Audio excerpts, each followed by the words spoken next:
Hey guys, welcome back from the road with Robert. I got an exciting project today. We're gonna be converting the Starlink to run off 12 volt. That's right, you heard it. We're gonna convert it to run off the 12 volt.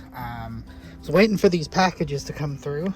Not gonna do a unboxing as such. I'll take everything out and kind of show you it, but I'm not gonna sit here and open all the boxes because it's not really that exciting. But what's inside these boxes is exciting and what it can do. So go ahead and stay tuned, and I'll be right back.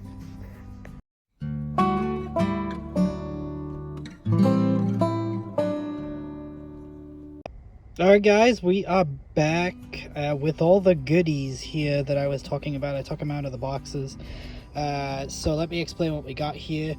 We got some shielded, a lot more than we ever need, but they're handy to have, shielded Ethernet adapters for the cable for the grounding and stuff, and they're just better off than the regular plastic ones. They have those little metal covers on them. And then we have a little PoE injector, which is called the power over Ethernet. This will power the dish, and the power is supplied right here. 48 volts goes into here. As you heard, I said I was converting it to 12 volt. That is true because it currently runs on 120 volt. But essentially I'm going to be taking 12 and converting it to 48. So there will be no 120, it'll be coming straight from the 12. So there won't be a need to go to the inverter through the 12 and then to the 120 and then to 48, so it'll be more efficient. So that's what'll power the dish. But again, the dish will come into here, and then I'll have a regular Ethernet that'll come out of here, and I don't have it to hand at the second, but you plug a normal access point or router in, and you don't have to use their Starlink box, because everything to do with how it connects to the internet is done from the dish itself. Like, think of it as the modem is built into the dish, like where it connects to the internet, and that is the box they give you is just a medium to connect wirelessly and plug computers in. Then, as I said, I was going 48 volts, so I have this here. This will connect to the 12 volt, and then so I have 4 little wires here. The 2 will go to the 12 volt, and then 2 will come out and go into here, and then this will go into the dish out of here, and then the other side will go into another router. So I'll just have a regular Ethernet cable. I also got a coupler so I can shorten the cable outside and be able to have a quick disconnect. So essentially we're converting it from its proprietary connections to run on standard Ethernet. We're using a different wiring strategy or wiring order, and I've heard it referred to as X-crossed for Starlink. So it's not your standard wiring, but it is standard Ethernet. So I'll be getting all that installed and set up. Once I've done that, I will come back and kind of take you through everything that I've done and how it's working out and how much power it's pulling and if it's really worth it. Anyway, I will talk to you guys soon. All right. Well guys, I got that done. It took way longer than I ever expected, but it is working. I am online with Starlink, connected through 12 volt using my own router to do that.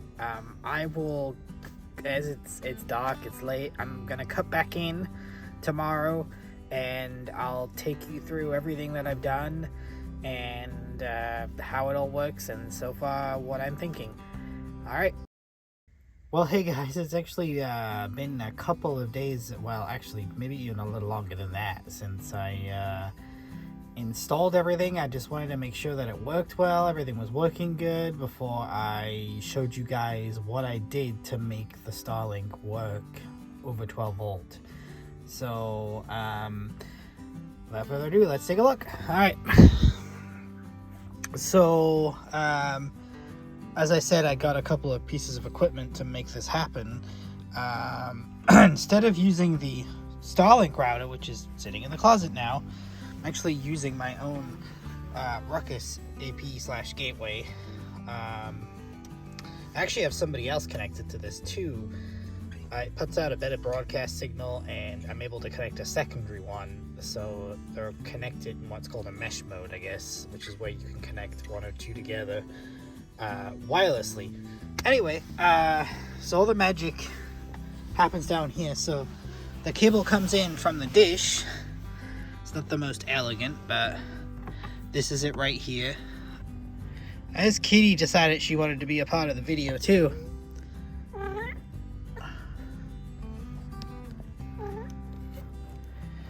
Okay, okay, we got ourselves a flashlight. Alright, so if I come back down here, and it's hard for me to open this because the cable is actually pretty tight right now, but this top one right here, that's what converts the voltage that the Starlink takes, which is 48 volt, down, takes the 12 volt in, comes out, and converts it to 48, which then goes into this other little black box right here with an Ethernet cable in it. That cable goes to the router that I just showed you guys. Hey kitty. And there's another cable coming in from the dish, and then there's a power cable directly from that 48 volt box right into this box that provides the 48 volt power that the dish needs outside. I was hoping to be able to open this a little bit more, but the cables are pretty tight since I moved the router. So, but that top box, just remember this, the top box brings in, the 12 volt comes into it, and the plus and the negative, and then the two cables that come out that are plus and negative that are 48 volt go into this bottom black box, which is called a PoE injector, and that's where the dish is plugged into getting its power from, and then the other cable passes through to the router, so it connects them together, the dish and the router. And that's pretty much how I got that set up. It's pulling around, I want to say, to 3 amps with the router, which is also 12 volt. I just have it jump it off here because it's only 1 amp. And then the 2 amps remaining for the Starlink, which when I had it plugged into regular electricity, when I had it plugged in with the inverter on, it pulled about 5 amps because the inverter was drawing some power too. So I just leave this on 24/7. I have 200 amp hours of batteries, 600 watts of solar, 2 on the ground, 4 on the roof. And I'll wake up in the morning after running like the heater all night, and I'm still at 64%, and that's after using my TV, even sometimes running the microwave. But I never seem to go below 60%, and then I charge back up during the day, and then everything's okay again. So, but yep, and then I'm wirelessly connected with my laptop right now. Me see if I can pull off a quick speed test for you guys. I'm not sure how fast it's going to be this late in the afternoon, but as you can see, again, no Starlink router in sight, just that box. I have it coming in there, and it's Starlink.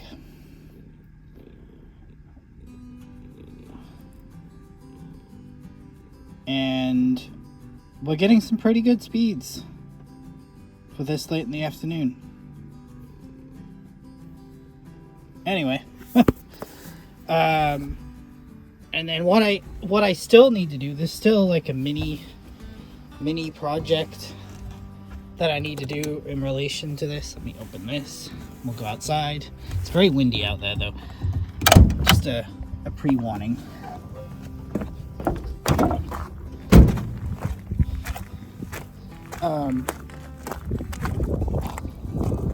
What I still need to do is get rid of most of this cable.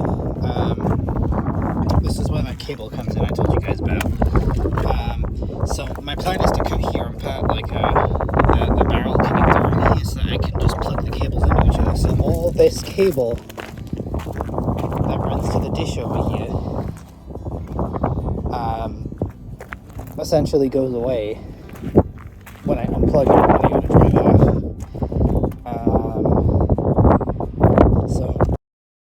Well, that wind outside kind of messed up my my little ending there.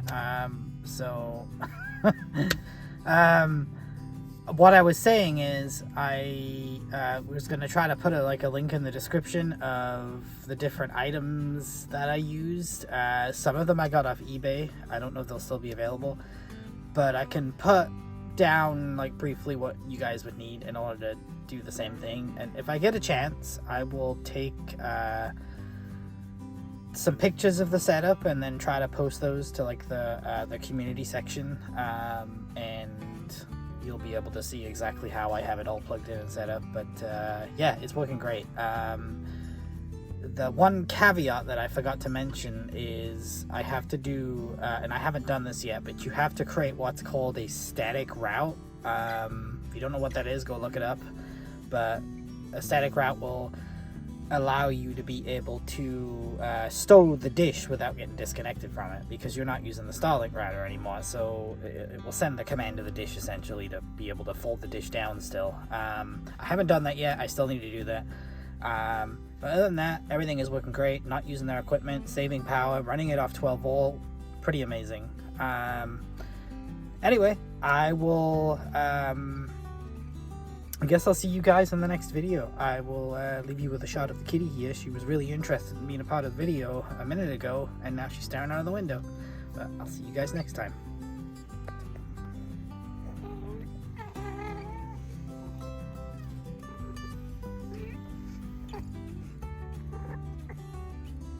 Alright guys, have a good day.